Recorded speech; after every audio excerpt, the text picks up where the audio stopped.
Merci d'avoir fait le déplacement. Mesdames et messieurs, chers confrères et collègues de la presse, aux membres de Gumsebop, aux responsables, cadres et jeunes, aux femmes de Gumsebop surtout, bonsoir et merci d'avoir répondu à notre invitation. Nul besoin de vous dire, de vous rappeler et de vous préciser que nous faisons face à un régime dictatorial, ce régime de Macky Sall. L'interdiction des manifestations de l'opposition est devenue la règle. Nous l'avons vécu ce samedi.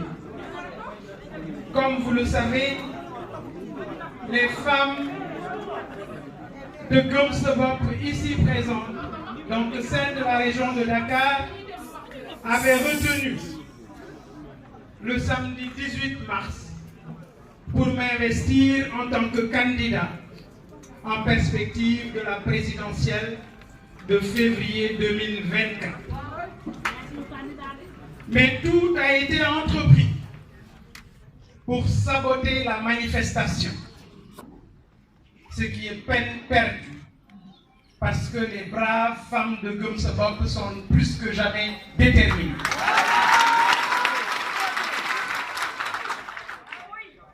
Gumsebop demande d'ailleurs à l'opposition parlementaire de prendre en charge cette problématique qui balafre notre démocratie, en exigeant de l'autorité administrative la publication de toute décision 48 heures avant. Par la même occasion, nous déplorons les morts enregistrées lors des manifestations du 16 mars dernier, mais également la situation dans laquelle se trouve le leader de PASTEF,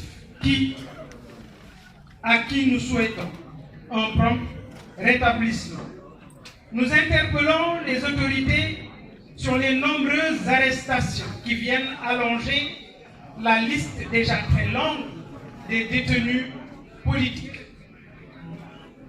Tout en nous inclinant devant la mémoire des martyrs, nous dénonçons la mort ce jour du jeune Mamadou Korkaba à Bignona. Il n'était âgé que de 22 ans. Le peuple sénégalais veut savoir pourquoi alors on tire à balles réelles sur de simples manifestants. Entre le 16 mars et aujourd'hui, le Sénégal a enregistré 3 morts. Nous interpellons chaque acteur dans son périmètre de responsabilité. En premier, le président de la République, garant des droits et libertés individuelles et collectives.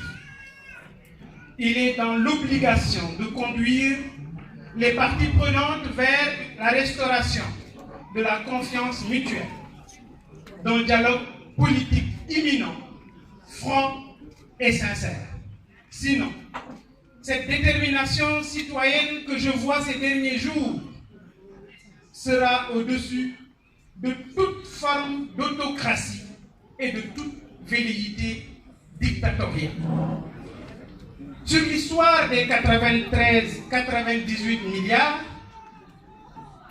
je dois encore vous dire et vous rappeler que le ministre Mansour Faye n'a aucunement reçu l'onction du département des finances.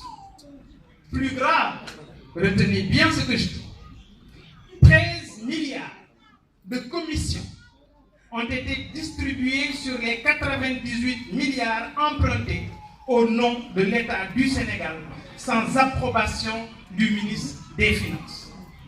J'ai décidé de saisir la Cour des comptes sur l'utilisation et la manipulation de ces 98 milliards. Mais aussi, je vais saisir l'OFNAC sur les 13 milliards de commissions distribuées sans l'aval du ministère des Finances. nous irons jusqu'au bout de notre logique au nom de la démocratie dans la gestion de nos maigres deniers publics. Je vous remercie.